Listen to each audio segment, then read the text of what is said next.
Welcome back to my channel. ನಾವಿವತ್ತು ಏನು topics ತೊಗೊಂಡಿದೀವಿ ಅಂತ ಅಂದ್ರೆ ಡೇಟಾ ಅಂದ್ರೇನು, ಡೇಟಾಬೇಸ್ ಅಂದ್ರೇನು, ಡೇಟಾಬೇಸ್ ಮ್ಯಾನೇಜ್ಮೆಂಟ್ ಸಿಸ್ಟಮ್ ಅಂದ್ರೆ ಏನು. ಇವು ಮೂರು ಟರ್ಮ್ ಒಂದೇನಾ ಅಥವಾ ಈ ಮೂರು ಟೈಮ್ ಬೇರೆನಾ, ಮತ್ತೆ ಇದ್ರ ಅಪ್ಲಿಕೇಶನ್ಸ್ ಏನು, ನೀವು ಇದನ್ನ ಎಲ್ಲಿ ಯೂಸ್ ಮಾಡ್ತಾರೆ, ಎಲ್ಲೆಲ್ಲಿ ಯಾವ್ಯಾವ ಕಡೆ ಯೂಸ್ ಮಾಡ್ತಾರೆ, ಅಥವಾ ಇದ್ರದ್ದು ಬ್ರೀಫ್ ಇವತ್ತು ಸ್ವಲ್ಪ ಡೀಪ್ ಡೈವ್ ಹೊಡೆಯೋಣ ಇದರಲ್ಲಿ. ಸೊ ಫಸ್ಟ್ ಆಫ್ ಆಲ್, ಈ ಡೇಟಾ ಅಂದ್ರೇನು. ಈಗ ನೀವೇನಾದ್ರೂ ಥಿಂಕ್ ಮಾಡಿ, ಫಾರ್ ಎಕ್ಸಾಂಪಲ್ ನಿಮ್ ನೇಮ್ ತಗೊಳ್ಳಿ, it's A kind of data. ನಿಮ್ ಫೋನ್ ನಂಬರ್ ಡೇಟಾ. ನೀವು ಒಂದು ಬೈಕ್ ಪರ್ಚೇಸ್ ಮಾಡಿದ್ರಿ, ಅದಕ್ಕೊಂದು ನಂಬರ್ ಕೊಟ್ಟರು, ದಟ್ ಈಸ್ ಡೇಟಾ. ಎವ್ರಿಥಿಂಗ್ ನೀವು ಏನು ಡೈಲಿ ಸರೌಂಡಿಂಗ್ ಓಡಾಡ್ತಿದ್ದೀರಲ್ಲ, ನೀವು ಡೇಟಾ ಸುತ್ತಾನೆ ಓಡಾಡ್ತಿದ್ದೀರಾ. ಸೊ ನೀವು ಎಕ್ಸಾಂಪಲ್ ಏನ್ ಕೊಡ್ಬೋದು ಅಂದ್ರೆ, data is just A collection of information. It's just A information. Okay, so ಈ ಡೇಟಾ ಅನ್ನೋದನ್ನ ನಾವು ಇನ್ಫಾರ್ಮೇಶನ್ ಅಂತ ಕರಿಬಹುದು. ಸೊ ಈಗ ನಮಗೆ ಡೇಟಾ ಬಂತು, ಈಗ ಇದರಿಂದ ಏನಾದ್ರೂ ಹೆಲ್ಪ್ಫುಲ್ ಇದೆನಾ? ಆಬ್ವಿಯಸ್ಲಿ ಇದೆ. ಸೊ ಈ ಡೇಟಾ ಇಂದ ನಾವ್ ಏನ್ ಮಾಡ್ಬೋದು? ಸೊ ಈ ಡೇಟಾ ನಮಗೆ ಸಿಕ್ತು. ಫಾರ್ ಎಕ್ಸಾಂಪಲ್ ನಾನು ನಿಮಗೆ ಇದು ರಿಯಲ್ ಟೈಮ್ ಇಂದ ನಾನು ಎಕ್ಸ್ಪ್ಲೇನ್ ಮಾಡಕ್ ಟ್ರೈ ಮಾಡ್ತೀನಿ. ನಾವು ಒಂದು ಏನ್ ರಿಯಲ್ ಟೈಮ್ ಎಕ್ಸಾಂಪಲ್ ತಗೊಳ್ಳೋಣ ಅಂದ್ರೆ, ಒಂದು ಕಿರಾಣಿ ಶಾಪ್ ನ ತಗೊಳ್ಳೋಣ. ಓಕೆ, ಈ ಕಿರಾಣಿ ಶಾಪ್ ಟರ್ಮ್ ಇಟ್ಕೊಂಡು ನಾನು ಈ ಕಾನ್ಸೆಪ್ಟ್ಸ್ ನಿಮಗೆ ಎಕ್ಸ್ಪ್ಲೇನ್ ಮಾಡ್ಕೊಂತ ಬರ್ತೀನಿ. ಫಸ್ಟ್ ಕಿರಾಣಿ ಶಾಪ್. ನೀವೇ ಒಂದ್ ಯಾವ್ದಾದ್ರು ಒಂದು ಬಿಸ್ನೆಸ್ ಸ್ಟಾರ್ಟ್ ಮಾಡಿದ್ರಿ, ನಿಮ್ ಕಿರಾಣಿ ಶಾಪ್ ನಿಮ್ ಊರಲ್ಲಿ ಸ್ಟಾರ್ಟ್ ಮಾಡಿದ್ರಿ ಅನ್ಕೊಳ್ಳಿ. ಸೊ ಈ ಕಿರಾಣಿ ಶಾಪ್ ಅಲ್ಲಿ ಈಗ ಜನ ಬರಕ್ ಸ್ಟಾರ್ಟ್ ಆದ್ರು, ಬಿಸ್ನೆಸ್ ಎಲ್ಲ ನೀಟಾಗಿ ನಡೀತಿತ್ತು, ಎಲ್ಲ ಓಕೆ. ಬಟ್ ನಿಮ್ಗೆ ಪರಿಚಯ ಇರೋರು ಬಂದು, ಈಗ ಕಾಮನ್ ಆಗಿರ್ತಾರಲ್ಲ, ನಿಮ್ಗೆ ಪರಿಚಯ ಇರೋರು ಬಂದು, ನಾನು it's A regular customers. So ಅವ್ರೇನ್ ಮಾಡ್ತಾರೆ, ನಾನು ದಿನ ನಿನ್ಗೆ ದುಡ್ಡು ಕೊಡಲ್ಲಪ್ಪ, ಒಂದು ಬುಕ್ ಮೇಂಟೈನ್ ಮಾಡೋಣ, ನೀನ್ ಡೇಟಾ ಮೇಂಟೈನ್ ಮಾಡು, ನಂದೆಲ್ಲ ಬರ್ಕೋ. ಸೊ ನಾ ಮಂತ್ ಎಂಡ್ ಅಲ್ಲಿ ನಿಮಗೆ ನಾನು ಎಲ್ಲ ಕ್ಲಿಯರ್ ಮಾಡ್ತೀನಿ ಅಂತ ಹೇಳಿರ್ತೀರಾ, ನೀವು ನೋಡಿರ್ತೀರಾ. ಫಾರ್ ಎಕ್ಸಾಂಪಲ್ ಅದು ಉದ್ರಿ ಅಂತ ಏನೋ ಹೇಳ್ತಾರೆ. ಸೊ ಅವಾಗ ಅವನೇನ್ ಮಾಡ್ತಾನೆ, ಒಂದು ಬುಕ್ ನ ಮೇಂಟೈನ್ ಮಾಡ್ತಾನೆ. ಫಸ್ಟ್ ಬುಕ್ ಮೇಂಟೈನ್ ಮಾಡೋದಕ್ಕಿಂತ ಅವನೇನ್ ತಿಳ್ಕೊಂಡಿರ್ತಾನೆ, ಅವನ ಹೆಸರೇನು, ಅವನ್ ಎಲ್ಲಿರ್ತಾನೆ, ನೇಮ್, ಅಡ್ರೆಸ್, ಅದನ್ನೆಲ್ಲ ಅವ್ನು ತಿಳ್ಕೊಂಡಿರ್ತಾನೆ.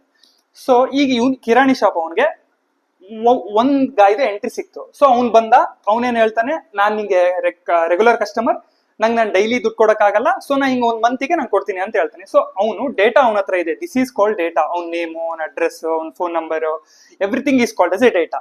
ಈಗ ಇವನು ಮೈಂಡ್ ಅಲ್ಲಿ ನೆನ್ಪಿಟ್ಕೊಳಕ್ ಆಗುತ್ತಾ ಎಲ್ಲದನ್ನು? ಈಗ ಒಬ್ನಿದಾನೆ, ಓಕೆ. ನೆಕ್ಸ್ಟ್ ನಿಮ್ ಬಿಸ್ನೆಸ್ ಇಂಪ್ರೂವ್ ಆದಂಗೆಲ್ಲ, ಸೊ 10 ಇರ್ಬೋದು, 1000 ಮೆಂಬರ್ಸ್ ಆದ್ರೂ ಬರ್ಬೋದು. ನಾವು ಆಮೇಲೆ ಮಂತ್ ಎಂಡ್ ಅಲ್ಲಿ ನಾವು ಕ್ಲಿಯರ್ ಮಾಡ್ತೀವಿ ಅಂತ. So that is not a good way to remember all the things. So ಇವನೇನ್ ಮಾಡ್ತಾನೆ, ಒಂದ್ ಬುಕ್ಸ್ ತಗೊಂತಾನೆ. ಒಂದ್ ಬುಕ್ ತಗೊಂಡು ಆ ಬುಕ್ ಅಲ್ಲಿ ಎಂಟ್ರಿ ಮಾಡ್ಕೊಂತ ಹೋಗ್ತಾನೆ. ಏನಂದ್ರೆ ಇವನು ಇವತ್ತು ಇದು ತಗೊಂಡ, ಅವನಿಗಂತಾನೆ ಒಂದ್ 2 ಪೇಜಸ್ ಬಿಟ್ಟಿರ್ತಾನೆ ಅವನ ಹೆಸರ್ಲೆ ಅಂತ. ಸೊ ಇವಾಗ ಅವನು ಅದನ್ನ ಎಂಟ್ರಿ ಮಾಡ್ಕೊಂತ ಹೋಗ್ತಾನಲ್ವಾ, that is book is called here as a data base.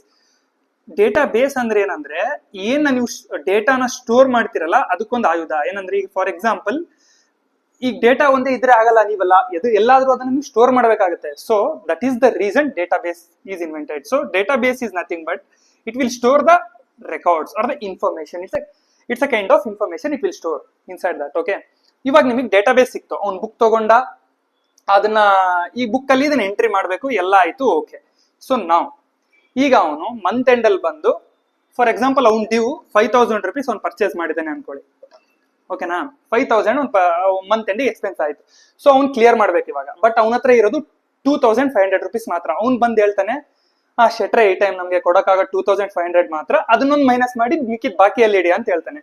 ಈಗ ಅವನು ಹೋಗಿ ಏನ್ ಮಾಡ್ತಾನೆ, ಇದನ್ನ 2500 ನ ಮೈನಸ್ ಮಾಡಿ ಈಗ ಉಳ್ದಿರೋದು 2500 ಅಂತ ಹೇಳ್ತಾನೆ. ಸೊ ಇಲ್ಲಿ ನೀವೇನು ಈಸಿ ನಿಮ್ ಕೈ ಪೆನ್ ಇರುತ್ತೆ ಮಾಡ್ಬಿಡ್ತೀರಾ. ಸೊ ಇದೇ ಕಾನ್ಸೆಪ್ಟ್ ಕಂಪ್ಯೂಟರ್ ಅಲ್ಲಿ ನೀವು ಥಿಂಕ್ ಮಾಡಿದ್ರೆ, ಡಿಜಿಟಲ್ ಅಲ್ಲಿ ನೀವು ಥಿಂಕ್ ಮಾಡಿದ್ರೆ, ಈ ಡೇಟಾ ಬೇಸ್ ಇದು ಜಸ್ಟ್ ಇದಕ್ಕೆ ಇರೋದು ಕೆಪಬಿಲಿಟಿ ಏನು, ಸ್ಟೋರ್ ಮಾಡ್ಕೊಳ್ಳೋಕೆ, ಡೇಟಾನ ಸ್ಟೋರ್ ಮಾಡ್ಕೊಳ್ಳುತ್ತೆ. ಬಟ್ ಅದ್ರ ಮೇಲೆ ನೀವೇನಾದ್ರೂ ಆಪರೇಷನ್ಸ್ ಮಾಡ್ಬೇಕು. ಫಾರ್ ಎಕ್ಸಾಂಪಲ್ ನಾನು ಡಿಜಿಟಲ್ ಟರ್ಮ್ ಇಂದ ಹೇಳಕ್ ಟ್ರೈ ಮಾಡ್ತೀನಿ.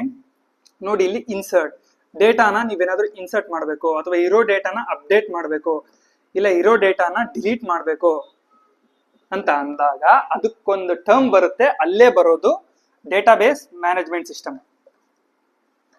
ಸೊ ಡೇಟಾಬೇಸ್ ಮ್ಯಾನೇಜ್ಮೆಂಟ್ ಸಿಸ್ಟಮ್ ಅಂದ್ರೆ ಅದೊಂದು ಸಾಫ್ಟ್ವೇರ್ ಪ್ರೊವೈಡ್ ಮಾಡ್ತಾರೆ ಅವರು. ಅದೇನ್ ಮಾಡುತ್ತೆ ಅಂದ್ರೆ, it will work on database to do some operations. ನೋಡಿ, ಇವಾಗ ನೀವೇನಂದ್ರೆ ಡೇಟಾ ಸ್ಟೋರ್ ಮಾಡಿದ್ರೆ ಅಷ್ಟೇ ಆಗಲ್ಲ. ಸೊ ನೀವು ಅದನ್ನ ಅವಾಗ ಮ್ಯಾನಿಪುಲೇಟ್ ಮಾಡ್ತಿರ್ತಾನೆ. ಫಾರ್ ಎಕ್ಸಾಂಪಲ್ ಶೆಟ್ಟಿನೇ ತಗೊಳ್ಳಿ. ಈಗ ಅವನು 5000 rupees ಅವ್ನು ಬಾಕಿ ಇತ್ತು, ಈಗ ಅವನು 2500 ರಿಟರ್ನ್ ಮಾಡಿದಾನೆ. ಅವ್ನು ಹೋಗಿ ಅಲ್ಲಿ ರಿಟರ್ನ್ ಮಾಡ್ಲೇಬೇಕು, ಇಲ್ಲ ಅಂದ್ರೆ ನೆಕ್ಸ್ಟ್ ಮಂತ್ ಅದು 5000 ತೋರಿಸುತ್ತೆ, ಅಲ್ಲಿ ಕ್ಲಾಶಸ್ ಆಗ್ತವೆ. ಸೊ ಈ 2500 ನ ಮೈನಸ್ ಮಾಡಕ್ಕೆ ಬೇಕಾಗಿರೋದು DBMS. ಸೊ ಅದಕ್ಕೆ ಹೇಳ್ತಾರೆ ಡೇಟಾಬೇಸ್ ಮ್ಯಾನೇಜ್ಮೆಂಟ್ ಸಿಸ್ಟಮ್ ಇದು ಸಾಫ್ಟ್ವೇರ್. ಅದೇನ್ ಮಾಡುತ್ತೆ, some operations on the data. You can perform some analysis perform ಮಾಡ್ಬೋದು, ಅಥವಾ ನೀವೇನೋ ಡಿಸಿಷನ್ಸ್ ತಗೋಬೇಕಂದ್ರೂ ಎಲ್ಲದಕ್ಕೂ DBMS ಬೇಕೇ ಬೇಕು. ಸೊ ಮುಂಚೆ ಒಂದು ಕಾನ್ಸೆಪ್ಟ್, ನೆಕ್ಸ್ಟ್ ನಾವು ಈಗ ಸದ್ಯ ಜಸ್ಟ್ ಡೇಟಾಬೇಸ್ DBMS ಬಗ್ಗೆ ಮಾತ್ರ ನೋಡೋಣ. ನೆಕ್ಸ್ಟ್ ಇದ್ರ ಮೇಲೆ ಜಾಸ್ತಿ ಬರ್ತವೆ. DBMS ಅಲ್ಲೂ ಟೈಪ್ಸ್ ಇದಾವೆ. For example relational database management system ಬರುತ್ತೆ. ಈಗ ನಾವು ಬೇರೆ ಈಗ ಬಿಗ್ ಡೇಟಾ ಅಂತ ಬಂದಿದೆ, ಅದೆಲ್ಲ ಅನ್ಸ್ಟ್ರಕ್ಚರ್ಡ್ ಡೇಟಾ, ಅದಕ್ಕೊಂಥರ ಡೇಟಾಬೇಸ್ ಬರ್ತವೆ, ಮ್ಯಾಂಗೋ DB ಅಂತ ಕರೀತಾರೆ. ಸೊ ಅವೆಲ್ಲ ಇನ್ ಡೆಪ್ತ್ ನಾವು ನೆಕ್ಸ್ಟ್ ಹೋಗೋಣ. ಈಗ ಸದ್ಯ ಸಿಂಪಲ್ ಆಗಿ ಟರ್ಮ್ಸ್ ಕಾನ್ಸೆಪ್ಟ್ಸ್ ನ ಅರ್ಥ ಮಾಡ್ಕೊಳ್ಳೋಕೆ ಟ್ರೈ ಮಾಡ್ಕೊಳ್ಳಿ. ಏನಂದ್ರೆ ಇದು ಇಷ್ಟು ನಾವು ಈಗ ನೀವು ಏನ್ ತಿಳ್ಕೊಬೇಕಂದ್ರೆ, ಈಗ ಈ ಡೇಟಾಬೇಸ್ ಎಲ್ಲ ಮೇಂಟೈನ್ ಮಾಡಿದ್ವಿ, ಅದು ಏನ್ ಯೂಸ್ಫುಲ್ ಆಗ್ಬೋದು. ಈಗ ನಾವ್ ಏನಕ್ಕೆ ಯೂಸ್ ಮಾಡ್ಬೇಕಂದ್ರೆ, ಫಾರ್ ಎಕ್ಸಾಂಪಲ್ ಇದರಿಂದನೇ ತಿಳ್ಕೊಳ್ಳಿ. ಈ ಕಿರಾಣಿ ಶಾಪ್ ಅವನು ಡೇಟಾ ಮೇಂಟೈನ್ ಮಾಡಕ್ ಸ್ಟಾರ್ಟ್ ಮಾಡ್ದ. ಈಗ ಇವನು ಇಷ್ಟೇ ಡೇಟಾ ಮೇಂಟೈನ್ ಮಾಡ್ತಿದ್ದಾನೆ. ಏನಂದ್ರೆ ಈಗ ಯಾರ್ಯಾರು ಬರ್ತಿದಾರೆ, ಯಾರ್ಯಾರು ಸಾಲ ತಗೊಂತಿದಾರೆ ಅಷ್ಟೇ. ನೆಕ್ಸ್ಟ್ ಏನ್ ಮಾಡ್ಬೋದು ಅವನು ಅಂದ್ರೆ, ಅಡ್ವಾನ್ಸ್ ಥಿಂಕಿಂಗ್ ಇಂದ ಅವ್ನು ಏನಾದ್ರು ಡಿಸಿಷನ್ಸ್ ತಗೋಬೇಕು, ತನ್ನ ಬಿಸ್ನೆಸ್ ಇಂಪ್ರೂವ್ ಮಾಡ್ಬೋದಂದ್ರೆ ಅವನೊಂದು ಬುಕ್ ಇಡ್ತಾನೆ ಹೋಲ್. ನಂಗೆ ಗೊತ್ತು ಅದು ಎಕ್ಸ್ಪೆನ್ಸ್ ಜಾಸ್ತಿ, ಎಲ್ಲ ಕಸ್ಟಮರ್ಸ್ ಕಲೆಕ್ಟ್ ಮಾಡ್ಕೊಳಕ್ ಆಗಲ್ಲ. ಬಟ್ ಜಸ್ಟ್ ತಿಳ್ಕೊಳ್ಳಿ, ಏನಂದ್ರೆ ಅವನೊಂದು ಬುಕ್ ಮೇಂಟೈನ್ ಮಾಡ್ದ. ಡೈಲಿ ಯಾರೇ ಬಂದ್ರು ಅದನ್ನ ಎಂಟ್ರಿ ಮಾಡ್ಕೊಳಕ್ ಸ್ಟಾರ್ಟ್ ಮಾಡ್ದ. ಒಂದು ಕಂಪ್ಯೂಟರ್ ಅಥವಾ ಅವ್ನ್ ಬುಕ್ ತಗೊಂಡು ಎಂಟ್ರಿ ಮಾಡ್ಕೊಳಕ್ ಸ್ಟಾರ್ಟ್ ಮಾಡ್ದ. ಒಂದ್ ಗಾಯ್, ನಾನು ಅವನಿಗೆ ರೆಗ್ಯುಲರ್ ಕಸ್ಟಮರ್. ನಾನು ಅವನ ಹತ್ರ ಒಂದ್ ಡೈಲಿ ಬೆಳಗ್ಗೆ ಹೋಗಿ ಒಂದ್ ಹಾಲಿನ ಪಾಕೆಟ್ ತಗೊಂತೀನಿ, ಮಿಲ್ಕ್, ಒಂದ್ biscuit. I am regular customer of him. ನಾನು ಡೈಲಿ ಹೋಗ್ತೀನಿ ಅವನ ಹತ್ರ, ಇದನ್ನ ತಗೊಂತೀನಿ. ನನ್ನಿಂದ ಅವನಿಗೆ ಒಂದು 10 ರೂಪೀಸ್ ಡೈಲಿ ಲಾಭ ಇದೆ. ಸೊ ಈಗ ಅವ್ನು ಡೇಟಾ ಎಲ್ಲ ಮೇಂಟೈನ್ ಮಾಡ್ದ. ನೆಕ್ಸ್ಟ್ ತಿಂಗಳು ನನಗೆ ಯಾರೋ ಬೇರೆ ವೆಂಡರ್ ಸಿಕ್ಕ ಅನ್ಕೊಳ್ಳಿ, ನಾನು ಅವನ ಹತ್ರ ಹೋಗ್ಲಿಲ್ಲ. ಸೊ ಅವನೇನ್ ಮಾಡ್ತಾನೆ, ಆ ಡೇಟಾ ತೆಗೆದು ನೋಡ್ತಾನೆ, ಯಾರು ನನಗೆ ಡೈಲಿ ಬರ್ತಿದ್ರು. ಫಾರ್ ಎಕ್ಸಾಂಪಲ್ ನಾವ್ ಇಲ್ಲೇನ್ ಹೇಳ್ತೀವಿ, ಕ್ವೆರೀಸ್. ಅವ್ನು SQL ಕ್ವೆರಿ ರನ್ ಮಾಡ್ತಾನೆ, ಅವನಿಗೆಲ್ಲ ಅಷ್ಟು ನಾಲೆಜ್ ಇಲ್ಲ ಅಂದ್ರೆ ಬುಕ್ ಇನ್. ನನ್ನ ಟರ್ಮ್ಸ್ ಏನಂದ್ರೆ, ಈಗ ನಾವು IT ಟರ್ಮ್ಸ್ ಇಂದ ಹೇಳ್ತಿದ್ದೀನಿ, ಯಾಕಂದ್ರೆ ಈ ವಿಡಿಯೋಸ್ ನೋಡೋರೆಲ್ಲ ಜಾಸ್ತಿ IT ರಿಲೇಟೆಡ್ ಸ್ಟೂಡೆಂಟ್ಸ್ ಇರೋದ್ರಿಂದ ಫುಲ್ ರಿಯಲ್ ಟೈಮ್ ಹೋದ್ರೆ ಅದ್ರ ಜೊತೆಗೆ ನಾವು ಟೆಕ್ನಿಕಲ್ಸ್ ಸ್ವಲ್ಪ ಟಚ್ ಕೊಡ್ಬೇಕಾಗುತ್ತೆ. ಸೊ ಅವನೇನ್ ಮಾಡ್ತಾನೆ, ಸೆಲೆಕ್ಟ್ ಆನ್ ದಿಸ್ ಮಾಡ್ತಾನೆ. DBMS ಅವ್ನ ಡೇಟಾ ಏನ್ ಸ್ಟೋರ್ ಮಾಡಿರ್ತಾನಲ್ಲ, ಅವನಿಗೆ ಗೊತ್ತಾಗುತ್ತೆ ನಾನು ಒಂದ್ ತಿಂಗಳಿಂದ ಬರ್ತಿದ್ದವನು ಬಂದಿಲ್ಲ. ಅವಾಗ ಅವನೇನ್ ಮಾಡ್ತಾನೆ, ಅವ್ನ ಫೋನ್ ನಂಬರ್ ನಿಮ್ದು ಕಲೆಕ್ಟ್ ಮಾಡ್ಕೊಂಡಿರ್ತಾನಲ್ಲ, ಆ ಫೋನ್ ನಂಬರ್ಗೆ ಕಾಲ್ ಮಾಡಿ, ಏನ್ ಸರ್ ಏನ್ ಪ್ರಾಬ್ಲಮ್ ಆಗಿದೆ, ಯಾಕೆ ಬಂದಿಲ್ಲ, ನೀವೇನಾದ್ರೂ ಊರಲ್ಲಿ ಇಲ್ವಾ, ನಮ್ಮಿಂದ ಏನಾದ್ರು ಅಂತ ಬಿಸ್ನೆಸ್ ಇಂಪ್ರೂವ್ ಮಾಡ್ಕೊಳಕ್ ಟ್ರೈ ಮಾಡ್ತಾನೆ. ಈಗ ಜಸ್ಟ್ ಮೇಂಟೈನ್ ಮಾಡಿ, ಈಗ ಡೇಟಾನೇ ನಿಮ್ಮ ಹತ್ರ ಇರ್ಲಿಲ್ಲ ಅಂದಿದ್ರೆ ನೀವ್ ಅದನ್ನ ಅವನಿಗೆ ಕಾಂಟ್ಯಾಕ್ಟ್ ಮಾಡಕ್ ಆಗ್ತಿತ್ತಾ? ಇಲ್ಲ. ಅಲ್ಲಿ ನೀವು ಒಂದು ಯೂಸರ್ ನ ಲಾಸ್ ಮಾಡ್ಕೊಂತಿದ್ರಿ. ಇವಾಗ ಇವ್ನು ಹೇಳ್ತಾನೆ, ಬನ್ನಿ ಸರ್ ನಾವೇ ಒಂದ್ 2 ರೂಪಾಯಿ ಕಮ್ಮಿ ಕೊಡ್ತೀವಿ, ಇಲ್ಲೇ ತಗೊಳ್ಳಿ ಅಂತ ಹೇಳ್ತಾನೆ. ಸೊ ಮತ್ತೆ ಬಿಸ್ನೆಸ್ ಕ್ಲಿಕ್ ಆಯ್ತು. ನೀವು ಅಬ್ಸರ್ವ್ ಮಾಡಿ, ನೀವು ಅಥವಾ ಫಾರ್ ಎಕ್ಸಾಂಪಲ್ ಸ್ಪಾರ್ಗ್ ಹೋಗಿರ್ತೀರಾ, ಮ್ಯಾಕ್ಸ್ಗೆ ಹೋಗಿರ್ತೀರಾ, ಯಾವುದೇ ಶಾಪಲ್ಲಿ ಹೋದ್ರು ಫಸ್ಟಿಗೆ ನಿಮಗೆ ಕೇಳದೆ, ನೀವು ಬಿಲ್ ಮಾಡುವಾಗ ಕೇಳೋದು ನಿಮ್ ಮೊಬೈಲ್ ನಂಬರ್ ಕೇಳ್ತಾರೆ. ನೀವು ಅನ್ಕೊಂಡಿರ್ಬೋದು, ಇವ್ರಿಗೆ ನಮ್ ಮೊಬೈಲ್ ನಂಬರ್ ಯಾಕೆ ಬೇಕು, ಈಗ ಜಸ್ಟ್ ನಾವು ಶಾಪಿಂಗ್ ಮಾಡಿದೀವಿ, ನಾವು ದುಡ್ಡು ಕೊಡ್ತಿದೀವಿ, ನಮ್ದು ಇವ್ರದ್ದು ರಿಲೇಷನ್ಸ್ ಮುಗಿತು ಅಂತ. ಇಲ್ಲ, ಅವ್ರೇನ್ ಮಾಡ್ತಾರೆ, ನಿಮ್ ಡೇಟಾ ಬೇಸ್ ಅಲ್ಲಿ ನಿಮ್ ನಂಬರ್ನ, ನಿಮ್ ನೇಮ್ ನ ಸೇವ್ ಮಾಡ್ಕೊಂತಾರೆ. ಫಾರ್ ಎಕ್ಸಾಂಪಲ್ ಏನಾದ್ರೂ ನಿಮ್ ನಂಬರ್ ಇರ್ಬೋದು ಅನ್ಕೊಳ್ಳಿ, ಓಕೆನಾ. ಸೊ ಈ ನಂಬರ್ ಅವ್ರು ಏನ್ ಮಾಡ್ತಾರೆ ಅಂದ್ರೆ, ಒನ್ಸ್ ಈಗ ಸುಮ್ನೆ ನಿಮ್ಗೆ ಹೇಳ್ತಾರೆ 500 ರೂಪಾಯಿ ನಿಮಗೆ ಕೂಪನ್ ಕಳ್ಸಿದೀವಿ, ಹಂಗೆ ಹಿಂಗೆ ಅಂತ. ಯಾಕಂದ್ರೆ just for business improvement purpose. ಇವೆಲ್ಲ ಬಿಸ್ನೆಸ್ ನ ಇಂಪ್ರೂವ್ ಮಾಡ್ಕೊಳ್ಳೋ ಟೆಕ್ನಿಕ್ಸ್ ಯೂಸಿಂಗ್ ಡೇಟಾ. ಇವಾಗ ನಿಮ್ಗೆ ಡೈಲಿ ಅವರು ಫಾರ್ ಎಕ್ಸಾಂಪಲ್ ನೋಡ್ತಾರೆ, ನೀವು ಹೋದ್ರಿ ಒಂದ್ ಮಾಲ್ಗೆ ಹೋದ್ರಿ, ನೀವು ಒಂದ್ ಸ್ಲಿಪ್ಪರ್ಸ್ ತಗೊಂಡ್ರಿ, ಮತ್ತೆ ನೆಕ್ಸ್ಟ್ ಟೈಮ್ ಮಾಲ್ಗೆ ಹೋದ್ರಿ ಸ್ಲಿಪ್ಪರ್ಸ್ ತಗೊಂಡ್ರಿ, ಥರ್ಡ್ ಟೈಮ್ ಮಾಲ್ಗೆ ಹೋಗೋದೇ ಬೇಡ ನೀವು. ಅವ್ರು ಡೈರೆಕ್ಟ್ ಆಗಿ ನಿಮ್ಗೆ ಸಜೆಸ್ಟ್ ಮಾಡಕ್ ಸ್ಟಾರ್ಟ್ ಮಾಡ್ತಾರೆ, ನಮ್ಮ ಹತ್ರ ಈ ಶೂಸ್ ಬಂದಿದೆ, ಈ ತರ ಸ್ಲಿಪ್ಪರ್ಸ್ ಬಂದಿದೆ, ಬನ್ನಿ, ಈ ತರ ನಾವು 50% ಆಫರ್ ಕೊಡ್ತಿದೀವಿ ಅಂತ ಎಲ್ಲ ಸ್ಟಾರ್ಟ್ ಮಾಡ್ತಾರೆ. ಸೊ ಇದೇ ಐಡಿಯಾ. ಇದೆಲ್ಲ ಪಾಸಿಬಲ್ ಆಗಿತ್ತು ಯಾವ್ದ್ರಿಂದ, ಅವ್ರಿಗೆ ನಿಮ್ದ ಆರ್ಡರ್ ಹಿಸ್ಟ್ರಿ ಇದೆ, ಅದು ಡೇಟಾ, ನಿಮ್ ಮೊಬೈಲ್ ನಂಬರ್ ಇದೆ, ಅವ್ರು ವಯಾ ನಿಮ್ಮನ್ನ ಕಾಂಟ್ಯಾಕ್ಟ್ ಮಾಡಕ್ easy. So this are all things is possible in data base. So ನೀವು ಓಡ್ನ ಡೇಟಾನ ನೀಟಾಗಿ ತಿಳ್ಕೋಬೇಕು. ಯಾಕಂದ್ರೆ ಈಗ ನಾನು ಹೇಳ್ತಿದ್ದೀನಿ ನೋಡಿ, IT ಅವ್ರು ಅಷ್ಟೇ ಯೂಸ್ ಮಾಡ್ತಾರೆ ಅಂತ ಅಲ್ಲ. ನೀವು ಚಿಕ್ಕ ಬಿಸ್ನೆಸ್ ಇದ್ರು ನೀವು ಇಂಪ್ರೂವ್ ಮಾಡ್ಕೋಬೇಕಂದ್ರೆ ಈ database management system, data warehouse, data lake ಅಂದ್ರೆ ಏನು, ಎಲ್ಲದ್ರ ಬಗ್ಗೆ ಸ್ವಲ್ಪ ಐಡಿಯಾ ಇದ್ರೆ ನೀವು ಅದನ್ನ ನೀವು ಈಸಿಯಾಗಿ ತಿಳ್ಕೊಬಹುದು. ನಾವ್ ಈಗೇನು ಹೋಗೋಣ ಅಂದ್ರೆ, ಫಾರ್ ಎಕ್ಸಾಂಪಲ್ ಈಗ ಇದನ್ನ ತಗೊಳ್ಳೋಣ, ನೆಕ್ಸ್ಟ್ ಹೋಗೋಣ.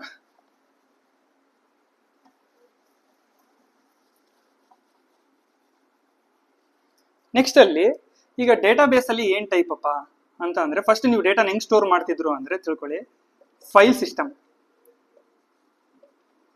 ಅರ್ಲಿಯರ್ ಡೇಟಾ ಬೇಸ್ ಅಷ್ಟು ಫೇಮಸ್ ಇರಲಿಲ್ಲ, ಯಾಕಂದ್ರೆ we are not dealing with huge data. ನಮಗೆ ಸ್ವಲ್ಪ ಡೇಟಾ ಸಿಕ್ತಿದ್ವು, ಸೊ ನಾವು ಫೈಲ್ ಸಿಸ್ಟಮ್ ನ use ಮಾಡ್ಕೊಂತಿದ್ವಿ.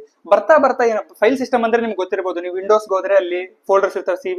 So file system. So ಬರ್ತಾ ಏನಾಯ್ತಂದ್ರೆ ಡೇಟಾ ಜಾಸ್ತಿ ಆಗಕ್ ಸ್ಟಾರ್ಟ್ ಆಯ್ತು. ನಾವು ವೆನ್ ಎವರ್ ಯೂರ್ ಯೂಸಿಂಗ್, ಈಗ ನಾವು ಇಂಟರ್ನೆಟ್ ಎರಾದಲ್ಲಿ ಇದೀವಿ. ಸೊ ಸೆಕೆಂಡ್ಸ್ಗೆ ಕ್ರೋರ್ಸ್ ಟುಗೆದರ್ ಡೇಟಾ ಜನರೇಟ್ ಆಗ್ತಿರುವಾಗ ಅದನ್ನ ನೀವು ಫೈಲ್ ಸಿಸ್ಟಮ್ ಅಲ್ಲಿ ಹ್ಯಾಂಡಲ್ ಮಾಡೋ ತುಂಬಾ ಕಷ್ಟ ಆಯ್ತು. ಯಾಕಂದ್ರೆ ನೀವು ಸ್ಟೋರ್ ಮಾಡ್ಬೋದು, ಪ್ರೊಸೆಸಿಂಗ್ ಅಲ್ಲಿ ಕಷ್ಟ. ಫಾರ್ ಎಕ್ಸಾಂಪಲ್ ನೀವು 10 GB ಡೇಟಾನ ಡೈರೆಕ್ಟ್ ಆಗಿ ಲೋಡ್ ಮಾಡಕ್ ಟ್ರೈ ಮಾಡಿ, ಅದು ನಾಟ್ ರೆಸ್ಪಾಂಡಿಂಗ್ ಅಂತ ಬರುತ್ತೆ system. So it's not easy to maintain in a file system. So ಅವಾಗ ಐಡಿಯಾ ಏನ್ ಬಂತು, ನಾವು DBMS ಇಂದ ನಾವು ಅದನ್ನ ಹ್ಯಾಂಡಲ್ ಮಾಡಬಹುದು ಡೇಟಾನ ಅಂತ ಒಂದು ಕಾನ್ಸೆಪ್ಟ್ ತಗೊಂಡ್ಬಂದ್ರು. ಸೊ ಈ DBMS ಅದಕ್ಕೆ ಹೆಲ್ಪ್ ಆಗುತ್ತೆ. ಕ್ರೋಸ್ ಟುಗೆದರ್ ಡೇಟಾನ ನೀವು ಈಸಿಯಾಗಿ ಹ್ಯಾಂಡಲ್ ಮಾಡಬಹುದು, ಮ್ಯಾನಿಪುಲೇಟ್ ಮಾಡಬಹುದು, ಮೇಂಟೈನ್ ಮಾಡಬಹುದು, ಅನಾಲಿಸಿಸ್ ಮಾಡಬಹುದು ನೀವು. ಸೊ ಇಲ್ಲಿ ಈಗ DBMS ಯಾವ್ದಾವ್ದು ಪ್ರೊವೈಡ್ ಮಾಡ್ತಾರಪ್ಪ ಅಂದ್ರೆ, ನಿಮಗೆ ಫೇಮಸ್ ಇರೋದು ಒಂದು ಒರಾಕಲ್, ನೆಕ್ಸ್ಟ್ ಬಂದು ನಿಮಗೆ ಒಂದು MySQL, SQL ಸರ್ವರ್. ಇವೆಲ್ಲ ವೆಂಡರ್ಸ್, ಇವು ನಿಮಗೆ ಡೇಟಾಬೇಸ್ ಮ್ಯಾನೇಜ್ಮೆಂಟ್ ಸಿಸ್ಟಮ್ ನ ವೆಂಡರ್ಸ್. ಅವ್ರು ನಿಮ್ಗೆ ಪ್ರೊವೈಡ್ ಮಾಡ್ತಾರೆ. ಅದನ್ನ ಅವ್ರದ್ದು ಸಾಫ್ಟ್ವೇರ್ಸ್ ನೀವು ಯೂಸ್ ಮಾಡ್ಕೊಂಡು ನಾವು ಇದನ್ನ ಮಾಡ್ಬೋದು, ಆಪರೇಷನ್ಸ್ ನ ಮಾಡ್ಬೋದು. ಫಾರ್ ಎಕ್ಸಾಂಪಲ್ ಈಗ ಎಕ್ಸೆಲ್, ನೀವು ಎಕ್ಸೆಲ್ ನು ಥಿಂಕ್ ಮಾಡ್ಬೋದು. ಯಾಕಂದ್ರೆ ಎಕ್ಸೆಲ್ ಅಲ್ಲೂ ನೀವು ಡೇಟಾ ಸ್ಟೋರ್ ಮಾಡ್ಬೋದು, ಎಕ್ಸೆಲ್ ಅಲ್ಲೂ ಆಪರೇಷನ್ಸ್ ಮಾಡ್ಬೋದು, ಇನ್ಸರ್ಟ್ ಮಾಡ್ಬೋದು, ಅಪ್ಡೇಟ್ ಮಾಡ್ಬೋದು ಡೇಟಾನ. But it is limited. ನೀವು ಒಂದು ಲಿಮಿಟ್ ತನಕನೂ ನೀವು ಅದನ್ನ ಯೂಸ್ ಮಾಡ್ಬೋದು, ಬಟ್ ಅದಾದ್ಮೇಲೆ ಕ್ರಾಶ್ ಆಗುತ್ತೆ. ಸೊ DBMS ಎಲ್ಲದು ಅನಾಲಿಸಿಸ್, ಅದು ಟ್ರಯಲ್ ಅಂಡ್ ಎರರ್ಸ್ ನೋಡಿ ಫೈನಲ್ಗೆ DBMS ಗೆ ಬರ್ತಾರೆ. ಸಾಫ್ಟ್ವೇರ್ ಮ್ಯಾನೇಜ್ ಬೆಸ್ಟ್, ಇದು ಡೇಟಾಬೇಸ್ ಅಲ್ಲಿ ನಾವು ಮ್ಯಾನೇಜ್ ಮಾಡೋದು ಡೇಟಾನ ಬೆಸ್ಟ್ ಅಂತ ಬಂತು. ಸೊ ಇವತ್ತಿನ ವಿಡಿಯೋ ನಿಮಗೆ ಅರ್ಥ ಆಯ್ತು ಅಂತ ಅನ್ಕೊಂತೀನಿ. ಜಸ್ಟ್ ನಾನು ಇವತ್ತು ಓವರ್ವ್ಯೂ ಕೊಡಕ್ ಟ್ರೈ ಮಾಡಿದೆ, ಜಾಸ್ತಿ ವಿಡಿಯೋಸ್ನ ಲೆಂತ್ ಮಾಡಕ್ ಹೋಗಲ್ಲ. ಶಾರ್ಟ್ ನೆಕ್ಸ್ಟ್ ವಿಡಿಯೋ ಮತ್ತೆ ಬರ್ತೀನಿ ನಾನು. ಏನಂದ್ರೆ ಅವಾಗ ಏನ್ ಬರ್ತೀನಿ ಅಂದ್ರೆ, ಈ ಡೇಟಾ ಏನಕ್ಕೆ ರಿಯಲ್ ಟೈಮ್ ಅಲ್ಲಿ ಯೂಸ್ ಮಾಡ್ತಾರೆ ಅದನ್ನೆಲ್ಲ ನಾವು ತಿಳ್ಕೊಳಕ್ ಬರ್ತೀನಿ. Thank you.